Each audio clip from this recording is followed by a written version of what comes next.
अस्सलाम वालेकुम दोस्तों, कैसे हो? उम्मीद है कि सब खैरियत से होंगे। अल्लाह आप लोगों को ऐसे ही खुश रखे। आज मैं बहुत ही अहम और बहुत ही नाजुक और बहुत ही सीरियस बातें बताने जा रहा हूं, क्योंकि मैं क्या, हम सब आजकल ये देख रहे हैं कि जरा जरा सी बात पर हमारे बहनों और बेटियों के घर उजड़ रहे हैं। मामूली मामूली बातों पर तलाक देने का रिवाज आम होता जा रहा है। आजकल शादियां कम और तलाकें ज्यादा हो रही है। अल्लाह की पनाह, मेरी आज की बातें दुनिया के हर बेटी के कानों तक और उनके मां बाप के कानों तक पहुंचना चाहिए, और इसकी जिम्मेदारी अब आपकी है। इसलिए मेरी बातें आज की और ये वीडियो आगे शेयर करना, ये आपकी जिम्मेदारी है, आपका फरीजा है। देखिए, एक तो बच्चों को रिश्ते मिलते ही नहीं, और जो मिलते हैं वो झटपट कच्चे धागे की तरह टूट जाते हैं। इसमें कोई अलग बात नहीं है, कोई इस्तिस्ना नहीं है। फर्स्ट कजन में भी तलाकें हो रही है, यानी रिश्तेदारियों में भी तलाकें हो रही है। गैरों का मामला तो अलग ही है।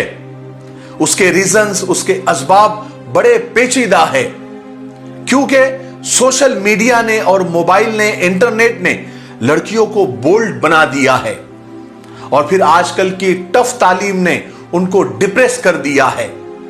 तो घर बसाने के लिए जो इलेस्टिसिटी और फ्लेक्सिबिलिटी चाहिए वो गायब है, यानी अपने मिजाज में लचक और समझौता करने का मिजाज वो खत्म हो गया है। घरेलू जिंदगी में हमेशा 2 और 2 4 नहीं होते, कभी 5 और कभी 3 भी हो जाते हैं। सोशल मीडिया पर टीट फॉर टैट चलता है, मगर घर में नहीं चलता। 2-4 साल पिच पर खड़ा होकर पिच का अंदाजा करके शॉट्स लगाने होते हैं। ससुराल से मुताल्लिक लोगों की गहरी स्टडी करनी पड़ती है, उनकी दुश्मनियों का बैकग्राउंड देखना होता है कि उनको किस किस के साथ दुश्मनियां हैं, उनका किसका घर में आना उनको पसंद है और किसका नहीं। लिहाजा उनकी ही लाइन लेनी पड़ती है। उस घर के दुश्मन उस घर की बर्बादी के लिए दुल्हन को नए हथियार के तौर पर इस्तेमाल करने की कोशिश करते हैं, और दुल्हन को यह हथियार बनने से बचना चाहिए। जरूरी नहीं है कि जो महल्ले वाली या शौहर की रिश्तेदार आपसे बहुत मोहब्बत जता रही हो वो सच में आपसे मोहब्बत करती हो सकता है वो आपसे मोहब्बत जताकर आपको बारूदी सुरंग में दबा रही हो। ऐसे किसी फर्द और ऐसी किसी औरत से आपका मेल मिलाप जिससे ससुराल वाले चिढ़ते हो, आपका घर उजाड़ने की बुनियाद बन जाता है। जब सास और बहू में नाराजगी, झगड़े और चपकली शुरू हो तो ऐसी ही औरतें आपको बहुत अच्छी, बल्कि मां बहन की तरह लगनी शुरू हो जाती है, जो दुल्हन की साइड लेती है, सास की गीबत और बुराइयां करती है, और उसकी नंदों के स्कैंडल बताकर दुल्हन को नए नए हथियारों से लैस करती है, और औरत उस जंग में कूद पड़ती है जो हर हाल में उसको हारनी ही होती है। मैं हमेशा कहा करता हूं कि घर कानूनी पॉइंट से नहीं बसते, ना ही रोज जिरगे लगाने से बसते हैं, ना ही कोई जज, ना ही कोई मौलवी, ना ही कोई मुफ्ती किसी का घर बसा सकता है अगर खुद मियां बीवी घर बसाने पर राजी ना हो। आपको शायद तजुर्बा हुआ होगा कि जब बस खराब हो जाती है तो जिनके जेब में किराया होता है वो झट से उतर जाते हैं और दूसरी बस पकड़ लेते हैं, और कुछ लोग मिलजुल कर बुकिंग कर लेते हैं। मगर जिसकी जेब में वही किराया होता है और उतना ही किराया होता है जो वो कंडक्टर को दे चुका होता है, और उसके पास बिल्कुल पैसे नहीं होते हैं, वो खड़ा होकर ड्राइवर से बार बार इसरार करता है, बार बार कहता है कि ड्राइवर साहब एक बार जरा सेल्फ मारकर देखो, एक बार स्टार्टर मारकर देखो, एक बार कोशिश करके तो देखो, क्या मैं धक्का मैं लगाऊं। बस औरत वही सवारी है जो अपना सब कुछ इस घर पर लुटा चुकी होती है, लिहाजा उसी को कोशिश करना होती है कि ये घर सेल्फ से नहीं तो धक्के से ही चल पड़े, वरना कहीं ऐसा ना हो जाए कि तूने तिनका समझ के फूंक दिया मुझे, मेरी दुनिया थी तेरे आशियाने में। मेरी बहनों बेटियों, मर्दों को 3 हर्फ निकालने में देर नहीं लगती, क्योंकि उसके जेब में किराया होता है, फिर से घर बसाने की वो पोजीशन में होता है। लिहाजा हमेशा मर्द बेएहतियाती करने पर तैयार रहता है।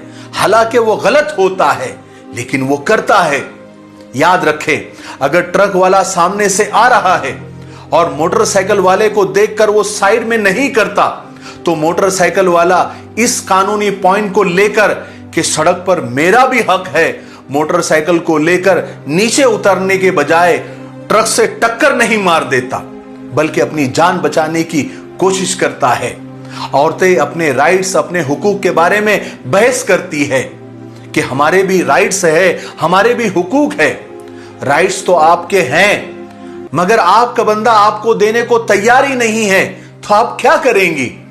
ना आपका बंदा खुदा से डरता है, ना कानून से डरता है, तो कहीं आप राइट्स लेते लेते या उस पर बहस करते करते वापस अब्बा जी के घर चली जाएगी। उसके बजाय कुछ राइट्स की कुर्बानी देकर अगर आप अपना घर बचा ले और भाभीियों और भावज के बर्तन धोकर और उनकी बच्चों की आया बनकर जीने के बजाय अपनी घर की मलिका बनकर रहे, तो क्या यह बेहतर नहीं है? ससुराल जैसी भी हो, ससुराल में जैसी भी गुजरे, वालिदैन के घर पलट जाने से बेहतर ही होती है। और मैके में भी उसी की इज्जत होती है जो ससुराल में बस रही होती है। औरत का घर बसाने के लिए जरूरी है कि वो अपने राइट्स, अपने हुकूक के लिए आवाज उठाए, जरूर उठाए। मगर जब राइट्स और हुकूक मिलने के बजाय उस घर में रहने का हक भी हाथ से निकलता हुआ नजर आए, तो कदम पीछे कर लीजिए। याद रखिए, हमेशा आगे बढ़ना ही जीत नहीं होता। आपने रस्सी का खेल देखा होगा जिसे रस्सा कशी कहते हैं। रस्सा कशी में वही टीम जीता करती है जो उल्टे कदमों पीछे हटना जानती है और दुश्मन को मुंह के बल गिरा देती है। सास को मुकाबले की टीम का कैप्टन समझकर उससे टकरा मत जाना। आपका और सास का कोई मुकाबला बनता ही नहीं है। उसको अपनी मां समझकर, उसकी डांट टपट को तरबियत का हिस्सा समझकर कबूल कर लीजिए और उसकी मर्जी की बनते चले जाइए। पहले आप अपने मां की मर्जी की बनी थी, अब अगर आपकी सास आपके अंदर कुछ तब्दीलियां, कुछ चेंजेस करना चाहती है, तो एक फितरी चीज है, एक नेचुरल चीज है। गाड़ी जब नए मालिक के पास जाती है तो वो मालिक अपने मिजाज और अपने ज़ौक़ के मुताबिक उसको सजाता है। नया घर लिया जाए तो नया मालिक हो या नया किराएदार हो, उस घर को अपने ज़ौक़ के मुताबिक उसमें कुछ तब्दीलियां करता है, उसमें कुछ चेंजेस करता है। यही कुछ बहू के साथ ससुराल में होता है। जो बहू ससुराल की तब्दीलियों और चेंजेस का साथ नहीं देती, वो घर नहीं बसा सकती। आप जूसर लेते हैं, मिक्सर लेते हैं, तो उसके साथ कुछ चीजें जरूरत के वक्त लगती है, फिर अलग हो जाती है। जैसे मसाले हैं, पीसने वाले मुख्तलिफ ग्राइंडर है, बर्तन है, मगर खुद मशीन डिटैचेबल नहीं होती। उसका अपना एक मुस्तकिल साबित वजूद वो रखती है। बहू उस घर की डिटैचेबल चीज है, जरूरत के तहत लाई गई है। अगर टूट जाए तो दूसरी, तीसरी, चौथी लाई जा सकती है। मगर शौहर की मां, शौहर की बहन, शौहर के वालिद, शौहर के भाई, वो उस घर की हकीकत है। वो बेशक आपस में सालों तक ना बोले, मगर जुदा नहीं हो सकते। कल गमी खुशी में ये फिर एक हो जाएंगे। वो तब्दील नहीं हो सकते, रिप्लेस नहीं हो सकते। ये अच्छी तरह समझ ले। अब आखिरी बात जो सबसे अहम है, और वो है ससुराल की राजदारी। घरों में ढेर सारे मामलात होते हैं, ढेर सारे राज होते हैं, और कोई भी ये पसंद नहीं करता कि वो मामलात, वो राज घर से बाहर निकले। जिस तरह बहू अपने मैके के राजों पर पर्दे डालती है, ठीक उसी तरह उसको ससुराल के राजों पर भी पर्दे रखने होंगे। अपने मैके जाकर अपने ससुराल का थिएटर लगा देना खुद अपने पेट से कपड़ा उठाने वाली बात है। ससुराल आपका अपना घर है, अपनी बादशाही है, आपकी औलाद का मुस्तकबिल, आपकी औलाद का फ्यूचर है। बहू का जनाजा भी ससुराल के कब्रिस्तान में दफन होता है।